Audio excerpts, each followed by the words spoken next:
Welcome in. Coming up on WTOL 11 News, we are just hours away from a major winter storm. Difficult travel conditions going to be likely both Sunday and Monday. I'm going to break down the timing and the amounts coming up. Plus, crews are brining roads now, but colder temps are changing the game. What drivers need to know before heading out tomorrow.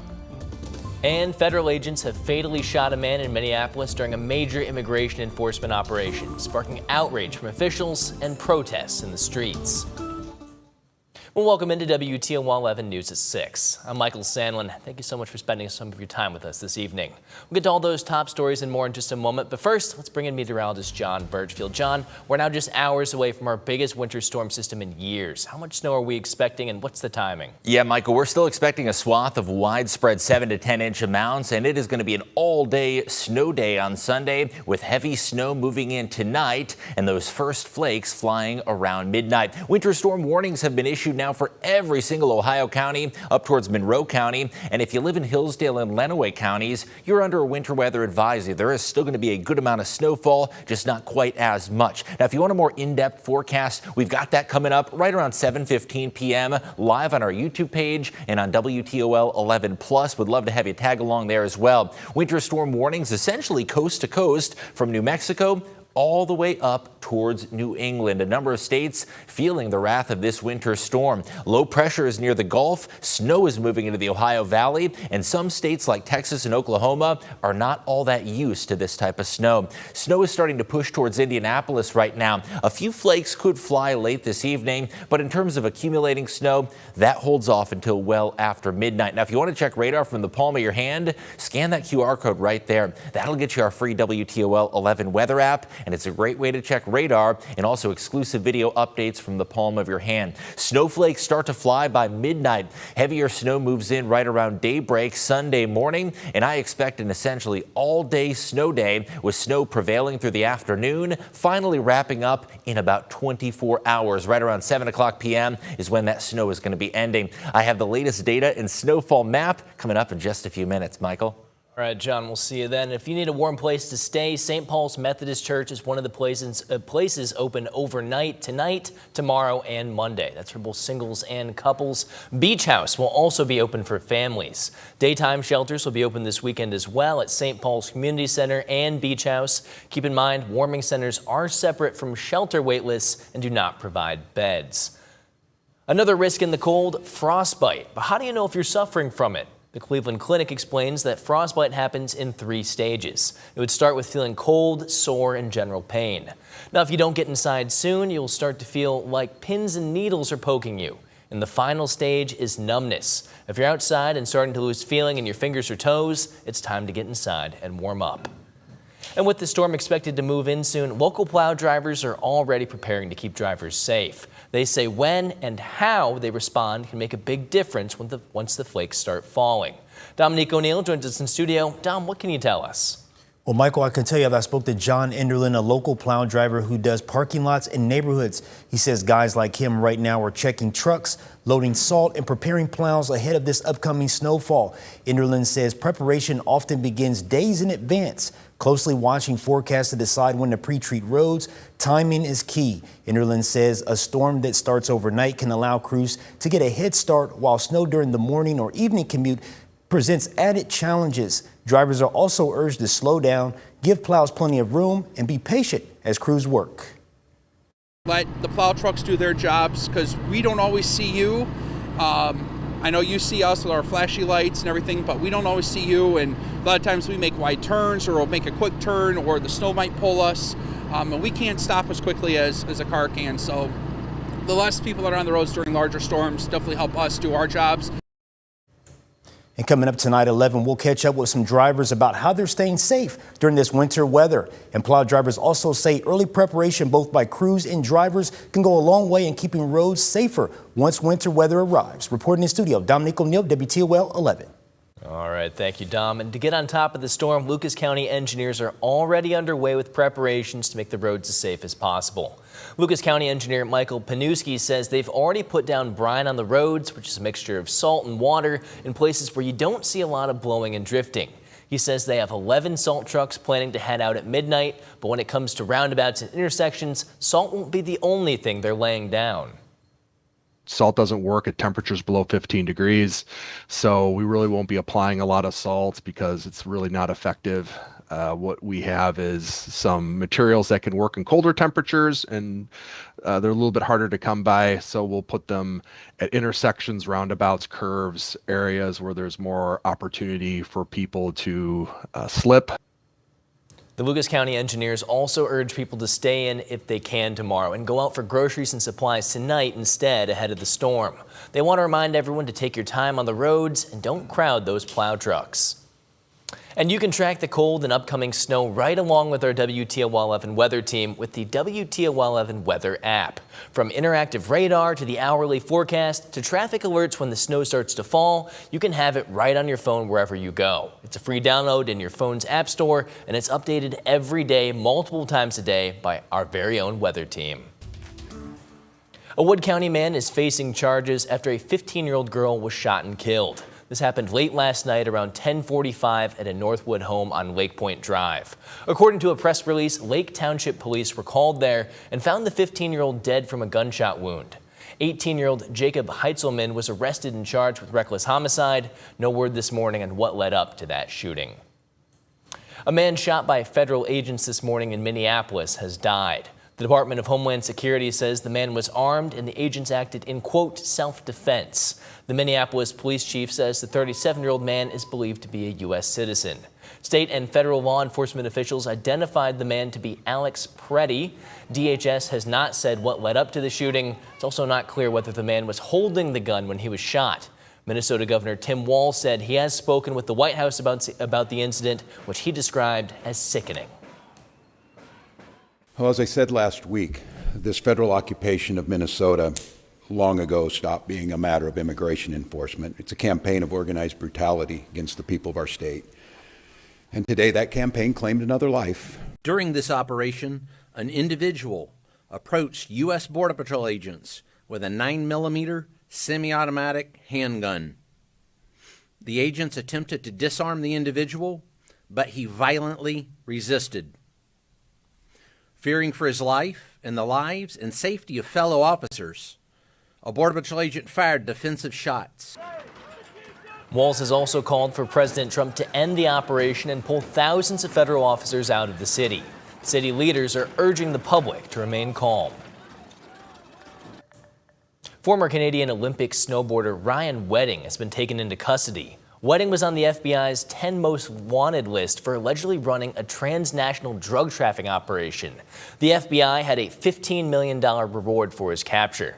Over the last decade or so, authorities believe Wedding had moved an average of 60 tons of cocaine from Colombia through Mexico for distribution into the U.S. and Canada. He's also accused of ordering multiple murders around the world. Wedding was thought to be hiding in Mexico under the protection of a drug cartel. Yesterday, he voluntarily surrendered at the U.S. Embassy in Mexico. Coming up, a chaotic scene at Metro Airport last night. A car crashes into the terminal, sending people to the hospital. The latest details, that's after the break. And tracking a major winter storm that is going to produce significant accumulations as well as travel impacts Sunday and Monday. I'll show you how much snow falls and also when the worst of it arrives in my forecast next.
Welcome back in on this alert day. We are just hours away from our biggest winter storm in nearly 4 years. Snow's going to be moving in after midnight, and an all-day Sunday snowfall is expected. A widespread swath of 7 to 10 inches is going to be likely, and it is going to be a fluffy and powdery snow, not a heavy, wet, dense snow. A strong area of low pressure near the Gulf is producing winter weather impacts from the Oklahoma and Texas panhandles all the way up towards New England. A number of states feeling the impacts of this winter storm, and we are going to be experiencing that storm in just a few hours. With an Arctic high pressure system to the north of us and abundant moisture coming in, this really has all the ingredients to be one of the biggest winter storms the eastern United States has seen in several years. And we are going to be one of the states in the line of fire of this storm system all day Sunday. Winter storm warnings have been issued for all of our Ohio counties, and that purple color that you see towards Lenawee and Hillsdale County, those are winter weather advisories. There's still going to be a good amount of snow for Michiganders, just not quite as much as in Ohio. In the temperature department, the big story right now is the cold. Single digits with wind chills below zero. It is going to be dry for your Saturday evening plans, but please bundle up with those temperatures that are going to feel like they're below zero. An Arctic cold evening is on deck. Let's get back to that forecast that does feature our current wind chills that have now dropped below zero. So when does the snow move in? I do expect several more dry hours. By about midnight, we start to see that snow that'll be rolling on through. Right around daybreak tomorrow, heavy snow is going to be ramping up. Essentially all day long, it is going to be snowing. And then finally, by about 7 p.m., we say goodbye to the snow. So how much snow are you going to wake up to? Keep in mind, you're not going to wake up to all of the snow on the ground. We are expecting the bulk of it to fall during the day. And please use travel with poor travel conditions that will be unfolding, especially from late morning through the early afternoon. So here's what's on the ground tomorrow morning. About 1 to 2 in the Toledo metro with 3 inches south. But how much when the whole storm is said and done? By tomorrow evening, we are expecting widespread 7 to 10 inch amounts for the metro with isolated higher 8 to 12 inch totals. The highest amounts going to be down towards Crawford, Wyandotte, Seneca counties, even southern Hancock County, where closer to 1 foot snowfall is going to be expected on the southern fringe of that. Now, temperatures are going to be fairly cold still with this system. And one of the questions that we've gotten frequently is, will it be safe for kids to play out in the snow or go snowboarding or sledding? I would recommend keeping that outdoor time a little more minimal tomorrow, although wind chills aren't going to be quite as dangerous tomorrow as they have been in recent days. A very cold end to January is expected, and that extended outlook, we have kept the alert day in effect through Tuesday morning. It is going to be bitterly cold in the wake of this system. Plan on travel delays on Monday and a gradual warm up to the 20s, but still a chilly 10-day forecast. We'll be right back.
You can track the cold and upcoming snow right along with our WTOL 11 weather team with the WTOL 11 weather app. From interactive radar to the hourly forecast to traffic alerts when the snow starts to fall, you can have it all right on your phone wherever you go. It's a free download in your phone's app store, and it's updated every day, multiple times a day by our very own WTOL 11 weather team.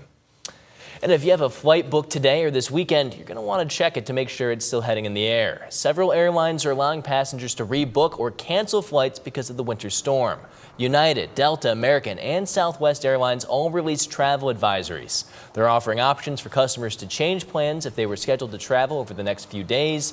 The carriers are also waiving rebooking fees as long as the rescheduled travel takes place within a specific amount of days. And some of you heading up to DTW may see some plywood covering windows at the McNamara terminal after a car plowed through the entrance yesterday. This was the scene right after it happened around 7:30 last night. You can see police detaining the driver of the black Mercedes. Airport officials say 6 people were treated at the scene, and the cause of the crash is unknown at this time. We'll be right back.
Welcome back in. Well, John, we've got quite the storm ahead of us. Yeah, the calm before the storm, we'll call it right now. Yeah, the last few hours. So let's go ahead and get one final look. Yeah, Michael, so that low pressure system, that is just hours away. We're expecting snow to really start beginning in earnest after midnight tonight. I'm going to have a more in-depth breakdown, again, coming up at 7:15 on our YouTube channel and on WTOL 11+. And that's a great way to interact in a little more detail. You can ask any questions, and I'm happy to answer those. And also, don't forget to grab the free WTOL 11 weather app. If you hold your phone or your tablet up to your TV screen, you scan that QR code on the side, you can get our app and you can check radar, as radar is going to be fairly busy in just a couple of hours. Now, the 10-day forecast is likely to stay very chilly through the end of January. Our string of alert days continues through Tuesday a.m. A lot of kids are going to have a long weekend with lingering travel impacts Monday, bitter cold Tuesday. Definitely seems like winter is unrelenting, Michael, and our warmest day, only 25 degrees. All right, everybody. Well, it goes without saying, please be safe, stay inside, and we'll see you again at 11 o'clock tonight. Take care.